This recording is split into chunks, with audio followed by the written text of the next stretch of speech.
There's big trouble brewing in this country. My name is Jason Mariner. I'm your host here at Real Republican News.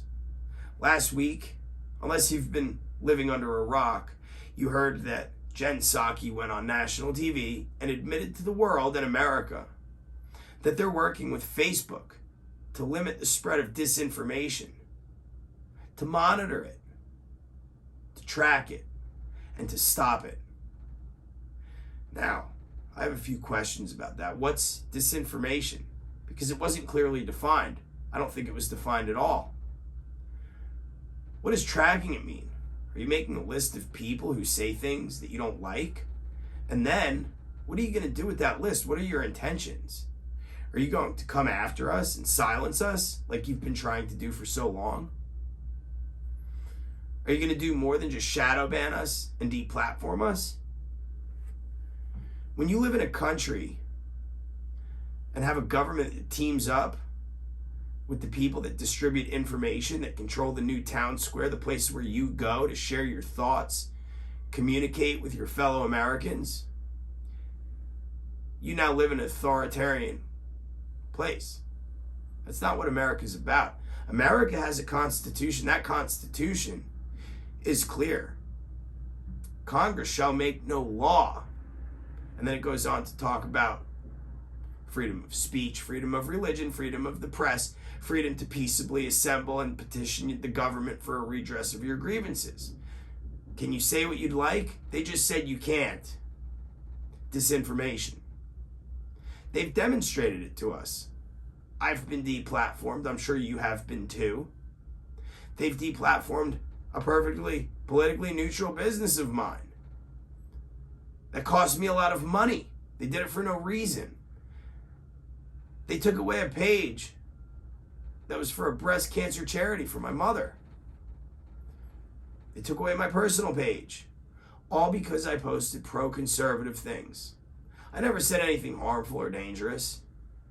That's the speech that's restricted under the First Amendment.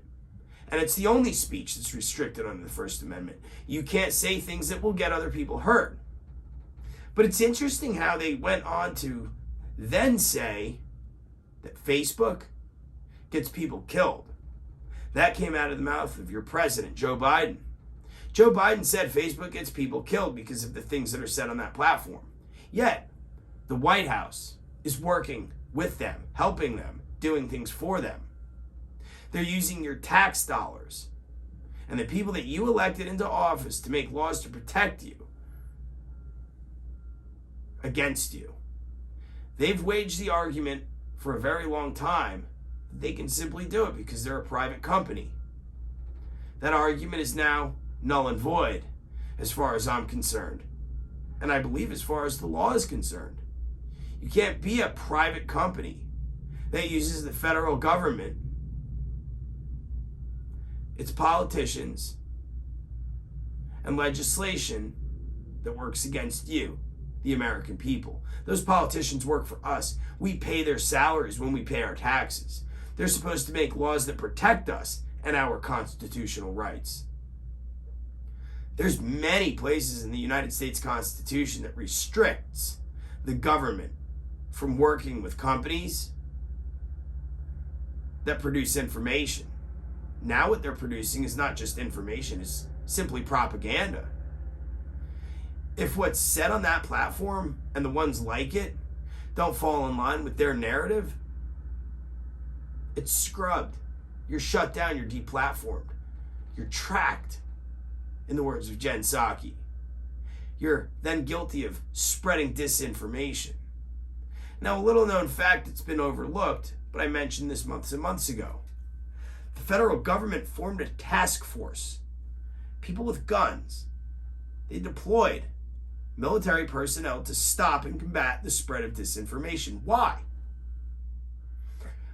I made a video just like this a few months ago, and I was discussing what we've all been living through for the past year. You know exactly what I'm talking about, the Kung Flu. And I said, if we have something that you can put in your arm that cures it and prevents you from getting it, why do we still have to cover our faces? Is it to further divide the country? Because I think it's safe to say that it's hard to start that conversation with your fellow man or woman and say, hey, how you doing? Is everything all right? You feeling all right today? When you eliminate facial expressions, you can't see someone's face when they're wearing a covering over it. Can't empathize with them. It eliminates most of your ability to start a relationship in the first place. Relationships start, nearly all of them, with nonverbal communication. Boy sees girl, boy winks at girl. Boy smiles, they go on date. They get married, they have kids, they live happily ever after. That's a lot harder to do now. If you've ever read a book on war, you'd know that the first thing you'd want to do, if you'd want to corrupt and take over a country and install a new government, a new way that things are done, you would divide the people. That's exactly what they're doing. Look at what they're calling you, the silent majority. You've been labeled the silent majority because you've felt this crushing external force constantly pressing on you to not say that. Don't express your support for the candidate that you voted for. Don't say that you believe in God. Don't say that you're a conservative. Don't say you like the Constitution, because if you do, you're going to be called a racist.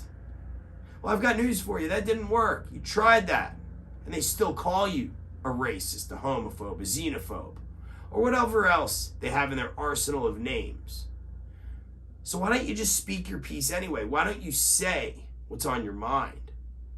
Because if you don't start doing that, this country will be a one-party system, and that one-party system will be communism.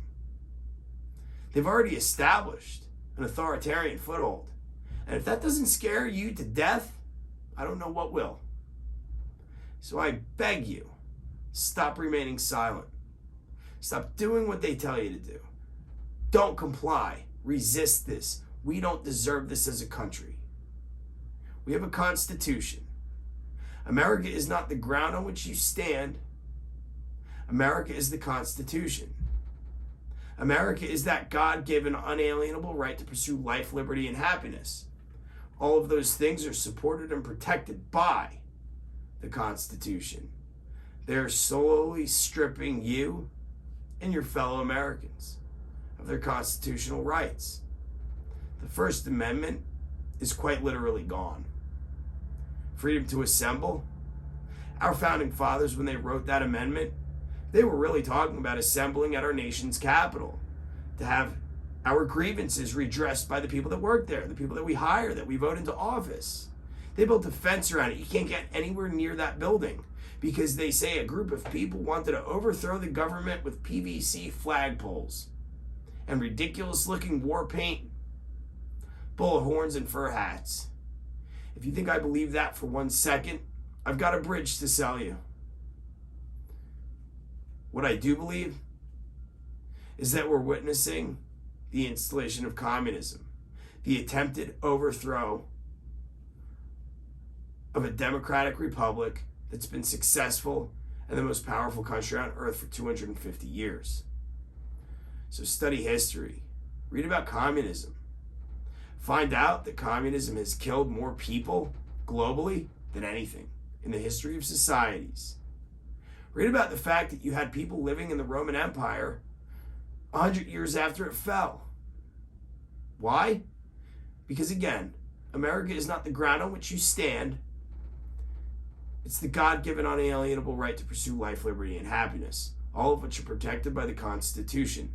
The Constitution, I'll have you know, is under constant attack as we speak right now. Your First Amendment rights are gone.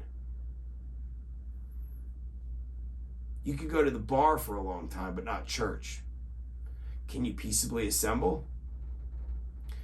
I'd say no. Only if you're Antifa. Only if you're BLM. Only if you're burning things down, looting and rioting, and assaulting your fellow Americans. So pay attention to what's going on before you lose your country totally. It's dangerous, and we need to stop it.